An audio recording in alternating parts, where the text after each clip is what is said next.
I don't mind. I've worked in the telecom sector for a few years, so I'm used to being surrounded by men. No worries.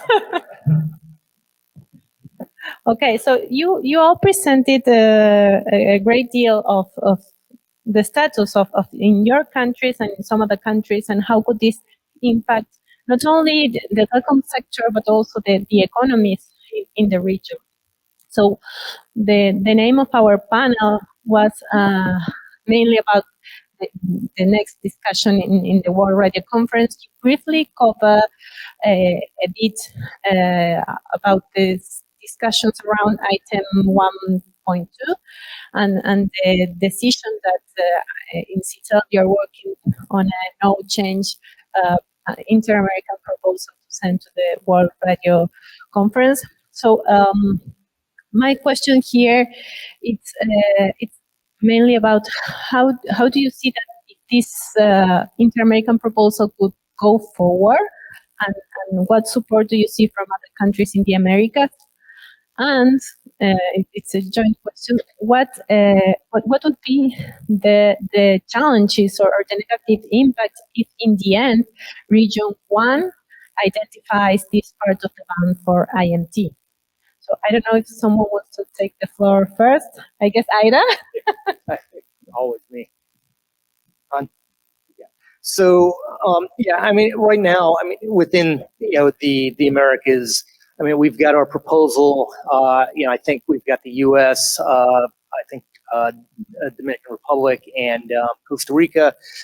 But it seems like, at least it seems to me, and I'm not as keyed into the CTEL process, but it seems to me there's momentum building, in support of the no change.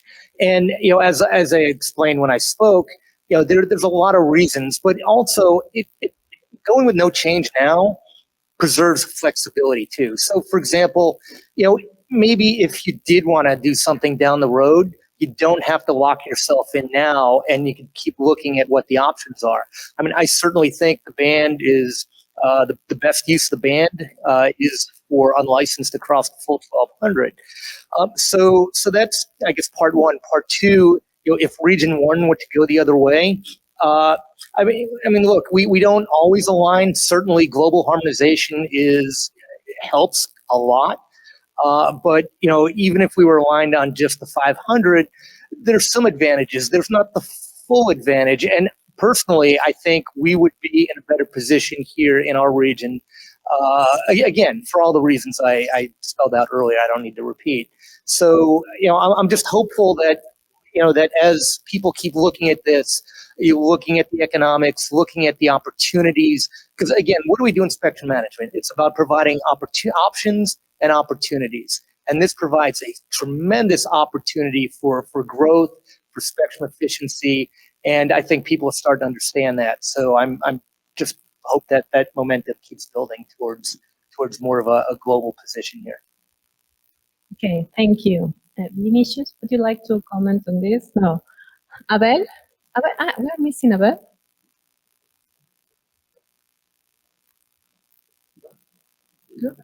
No, but we're missing Abel in the panel.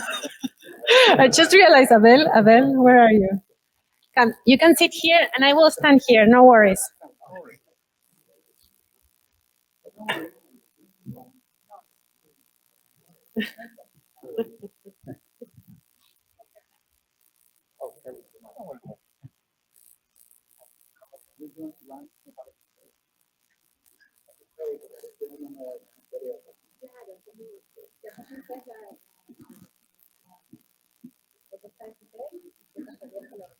Okay.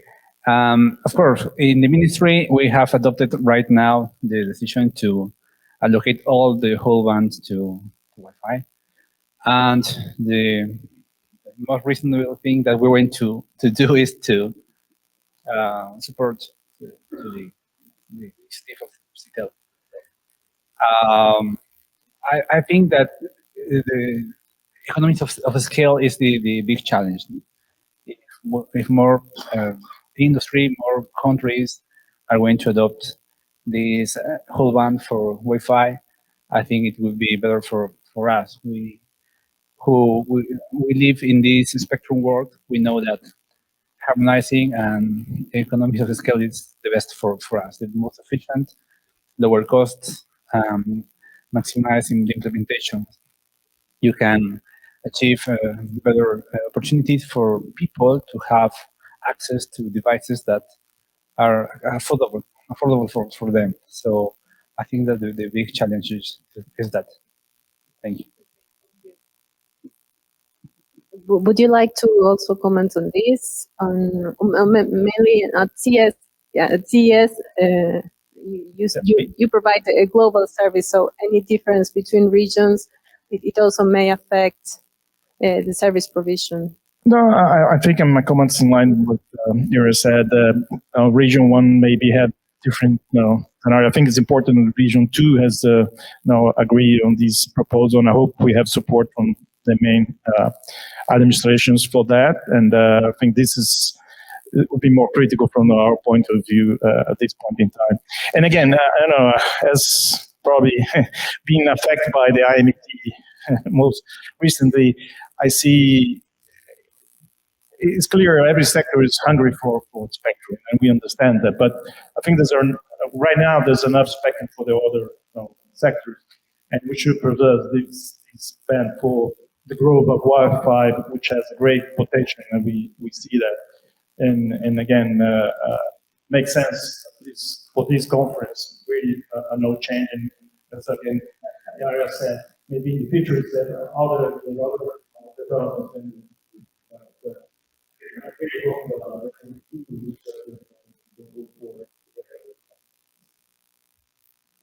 okay, thank you.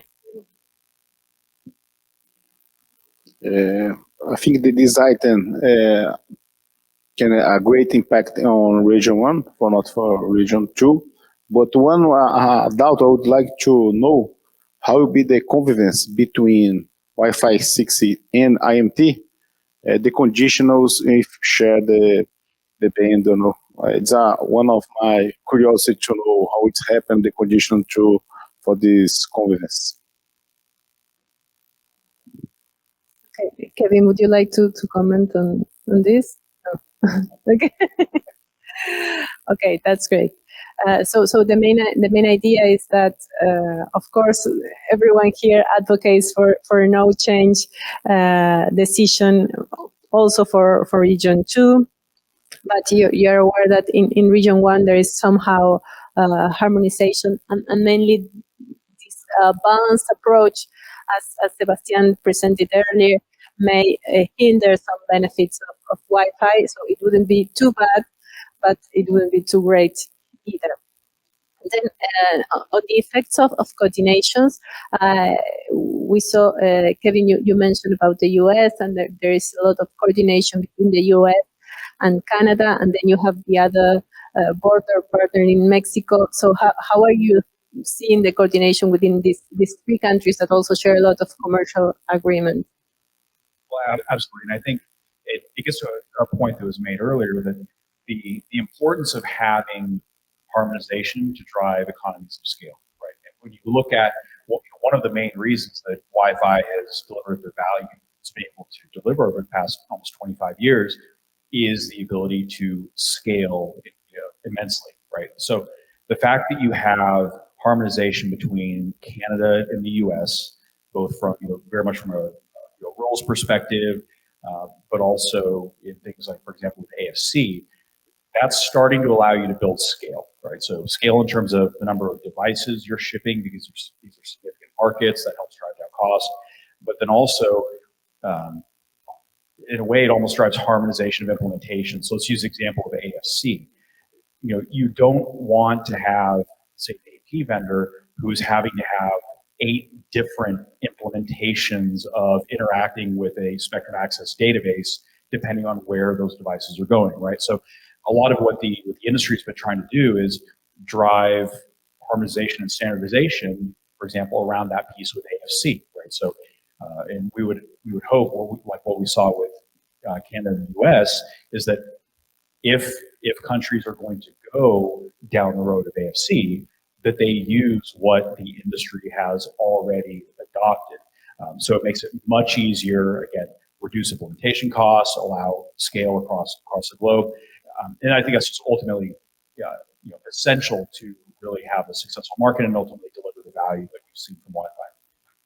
Okay, thank you. Yeah. Yeah, and just to, I agree with everything Kevin said, but one of the other things that the harmonization does, especially at the borders, is it allows for a seamless and probably slightly better user experience, because especially on the outdoor deployments with the AFC, we've been talking with our counterparts in Canada, we've been talking with our counterparts in Mexico, but if you can enable the database, the AFC, and if it has insight into what's the fixed service links that need to be protected on the other side of the border, it can account for that and provide the full opportunities for users on either side of the border to fully take advantage of that spectrum and operate.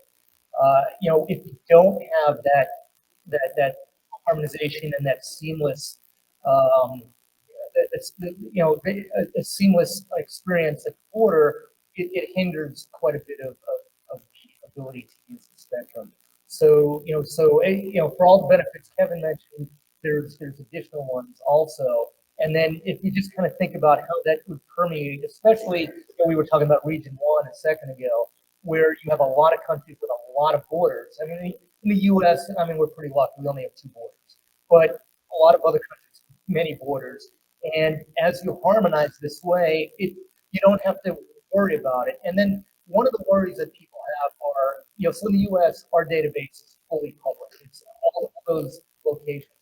I know in some countries it's not, but that's okay, because databases, they can't, if you provide the AFCs that data, they can, under a contractual basis, they can't protect that data. They already do it in the US in CBRS and so on. So that shouldn't be a worry if that's one of the things that are holding people back from going that way. The databases can operate in a secure environment and keep confidential data that you may not otherwise public. Okay, thank you, Ira. That's good to know. And Fabio, do you have a similar position with, for example, the decisions in Mexico and Chile and your footprint in the Americas? Yes, as we mentioned before, we have to look into these from a regional point of view. And again, it's a little bit strange. People sometimes, and I know some studies say, oh, this is uplink for the satellite, doesn't really affect, and why you're even concerned about that. But again, if we start to use high power on the terrestrial links, and it's thousands, millions of devices with the high power, there is a risk of saturating the satellite with a better G over T, and which has been the design recently. So again, any country that decides to have different allocation and doesn't implement the right control on the power level of the transmission could generate interference, and that will be interfering the whole region, not just that country, because the satellite will not be selected for that particular region or country. Okay, thank you. Yes. One message that as a Brazilian government, we must say here that without discussing the pattern frequency, we must increase our software to the spectrum management. I think we have a big part of spectrum with a wide spectrum without use for all sector, and we must implement something that the spectrum could be used, or coexistence, or something like that. I think it's a good message, and they must implement a different solution or tools for use the spectrum for different applications. Okay, thank you. And I think that's important, and was one of my main questions about the current use of the band, because it is important that the governments know specifically which incumbent users are, and you have a registry and transfer the information about this. So I see you have a question.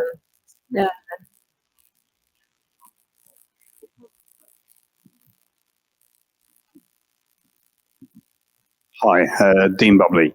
A question. how can we improve the detail and granularity of analysis of spectrum use in the regulatory debate? So we look at outdoor versus indoor, rural versus urban, fixed wireless versus mobile. And we talk about low power indoor. I've never seen any estimates for either the economic value or the data traffic that comes from indoor specifically. And it would be good to have that numbers. Now, maybe regulators can ask operators and others to submit data to support that and show where the traffic is, where the demand is, rather than having sort of national wide estimates.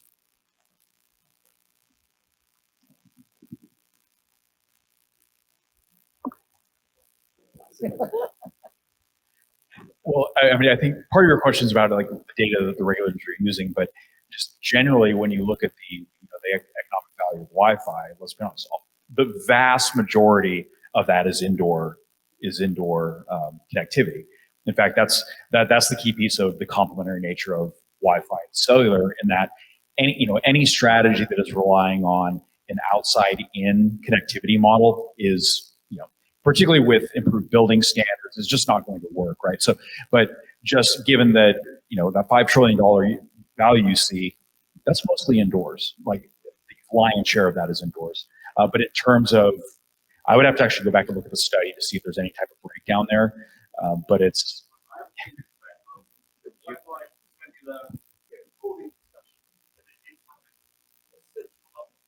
Yeah, I mean, look, from the regulator standpoint, the more information we have, the better decision making we can do. And we are always encouraging, folks to provide that information. I mean, at the commission, we rely on a public record in our decision making. Our dockets are fully open to the public. We have, interested parties file. Sometimes we try to ask specifically for that type of information. It's not always the most forthcoming because operators often want to keep that close to the vest for competitive reasons. But I do encourage people who participate in our proceedings. That's the type of information that if we were able to get on a more regular basis, much more granularity in the data, it would help us with our decision making in being better able to maybe analyze exactly what the needs may be, either on a regional basis or a service type or a type basis, device type basis, or whatever it might be. And maybe we would do something a little different in specific bands. Without having that data, it's hard to even be as creative as maybe you'd like to be, to look at how do I tailor a specific solutions or set of solutions to a given band, types of devices and whatnot. So to everybody in this room, anybody who's listening out there, that I guess I would encourage, please, send us data. We really, as an engineer, we crave data. We like to analyze it and then see how we can best use that. So no, I take your point, and I think we do often, I don't want to say we operate in the dark, but sometimes we don't have everything we would like to have.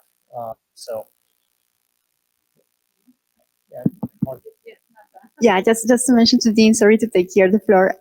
Dean, we have a study that was published in 2022 with ASIA, because it's very hard to track indoor traffic. So we had to partner with them, and they took information from different internet service providers in Europe, US, and Canada, and they gave it's very clear the amount of traffic and the behavior of the networks. And then we also, all of that is available on the DSA website. We also had a study, a white paper, it's under the European session, and that talks about how Europeans connect to the internet. And then we were taking data from Ofcom in the UK and from Venezia in Germany and showing how the traffic behaves. So, of course, they're a little bit, especially the one from Asia is a little bit outdated, but you can clearly see the behavior of the networks. Okay, thank you. Thank you, Marta. And thank you for the question. The information is key for decision making, and also to make a better and efficient use of the spectrum that is what the regulators here, and I guess that everyone is looking for. And do we have another question from the audience? Yes, we have two questions in the back. you want to mention? Hi, Christopher Szymanski from Broadcom. I just had a follow-up to Dean Bubley's question. I think one of the easiest ways to kind of segment this would be fixed versus mobile. You can't guarantee that that fixed broadband terminates inside or it's outdoor in a stadium, but, rough numbers, most fixed broadband traffic is indoor. And I'd say about 90% of fixed broadband traffic terminates over Wi-Fi. So that's one good way to look at it, I think, is if you just go fixed versus mobile. And I think most regulatory jurisdictions track that either by SIM card or they'll track it by, actual, broadband subscription. Thanks. Thank you.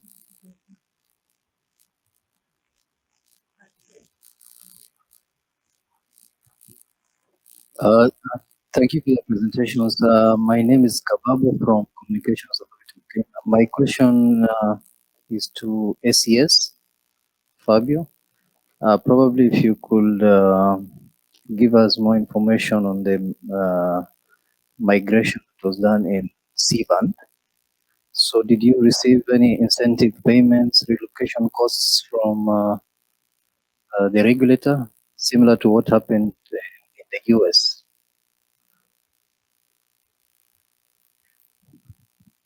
I'm not sure if I hear well. You asked about the migration we did in C-band and the auction here, comparing to the US. No, it was different, and Kala is here to let me straight here. But now there was a budget on the auction that the several operators has to consider and to pay for. They consider the migration of mostly the TVROs that operate in C-band. We have Brazil. It's a difficult number to confirm, but it's around, say, 20 million TVROs on C-band. They're going to migrate to KU-band. So the whole process is considered that. And that includes some set-top box, the uplink, and satellite, blah, blah, blah. There's also, as I put in my presentation, around, we say it's 30,000 professional workstations. The database, I'm going to tell, I think now it's 18,000, something like that, because many of the all stations in the past is registered, the Anatel database. And we believe there will be more than two, but we are doing this process of either migrating, moving from the frequency they operate before to the 500 megahertz where they're going to be operating now, and installing filters because there was no filter. So again, there was a budget for that as well. Process is running smooth so far. We already clear, more than 1,000 cities, and in the beginning there was some issues with interference. Some of the stations were not registered, or we had issues that we didn't expect with LNEB and other technical issues. But at this point in time, it's running fine. And again, my concern is really because the market here still consumes the entire 500 megahertz. So anything that like 3.7 to 3.8, today we have the private networks, and that can coexist with the satellite station. But again, if you want to expand, I need to move this customers for even this small bandwidth, which is a bit different from the US. We don't have a budget to go back there and change modulators, change everything. SES has launched 6 satellites for C-band in the US, but that was a different scenario from Brazil.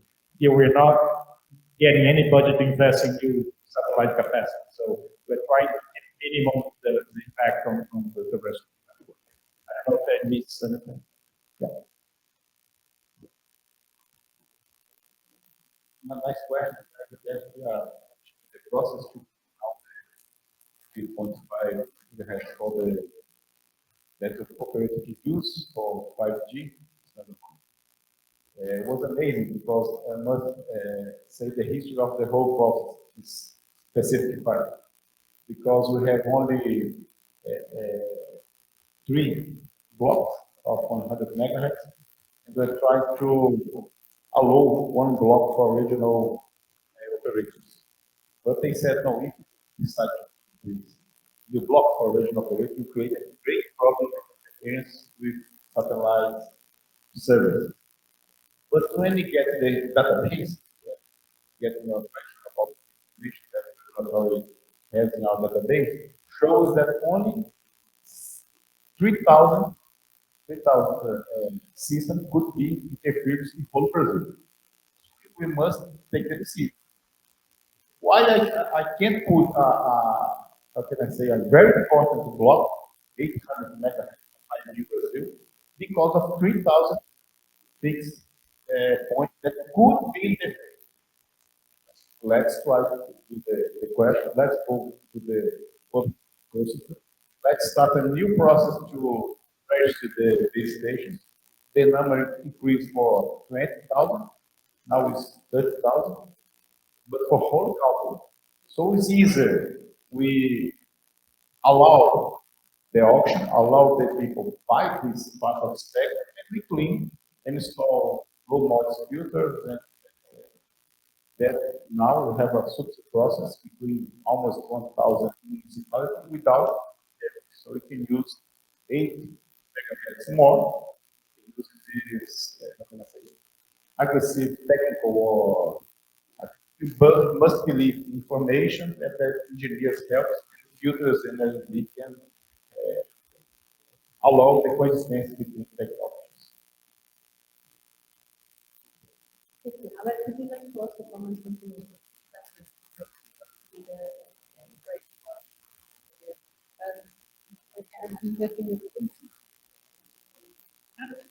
Okay. Anyway, we have a question there, and we're already late. Martha, we can continue with the question. Okay, but there is another presentation. Hi, thank you. This is Jennifer McCarthy with Federated Wireless. This is a comment and a question. Ira, I'm very glad to hear that the United States is looking to approve AFC operations this summer, and hopefully that addresses the concern that Vinicius raised in his presentation. But I also wanted to maybe talk about how many fixed point-to-point links currently are in Brazil and the ability of the AFC to accommodate any changes, right? So depending on how many links you have in a particular band, we could protect them knowing what the information about those incumbent users are today. But should something change in the future, should you want to authorize more incumbent links, then we would make sure that, through the AFC, that we were able to protect them, what exists today and any changes that occur in the future. Ira, I know we've had a lot of changes, in the CBRS band, for example. I don't know if you have any comments on how those changes have been implemented and how the CBRS SASs have been able to make that transition, smoothly. But just trying to find ways of reassuring that, one, we're going to be on time, and two, that we can accommodate changes to incumbent protections and incumbent uses. Thanks, Jennifer. So first, it is a goal, aspirational on the databases, and we've talked. I mean, we're working as hard as we can to try to and get these approved as quickly as we can. And there's a lot of dependencies, so we are trying, and we would love to enable these as quickly as we can. On your second point, we have been very flexible within the services we've provided database. So, for example, as Jennifer said, in CBRS, we have had a lot of changes in the course of enabling the service as we've learned, as things have happened. I mean, in particular, one is how we deal with accommodating the Navy radars. We've implemented what we call dynamic protection areas, which was not part of the original decision, because we learned as we went, and we were able to implement new procedures and do things differently as that happens. So these are evolving systems, and one of the beauties of a database is a lot of these things are parameterized. So if you do need to make changes, it's not that difficult often. It's, it might be a little bit of coding, maybe it's a lot of coding, but it can be done and it can be retested relatively easily once you've approved the initial systems, or it's a simple change of a parameter in a database. So again, it really lends itself, that these types of systems lend themselves to flexibility, and that's one of the things we are always looking at. in spectrum management, because again, it's a cliche, but the more things change, the more they remain the same, or the more they remain the same, the more they change. But things are always changing, right? And we are trying to keep systems as stable as we can, but provide the opportunities to adjust as we need to. I think we've done a pretty good job.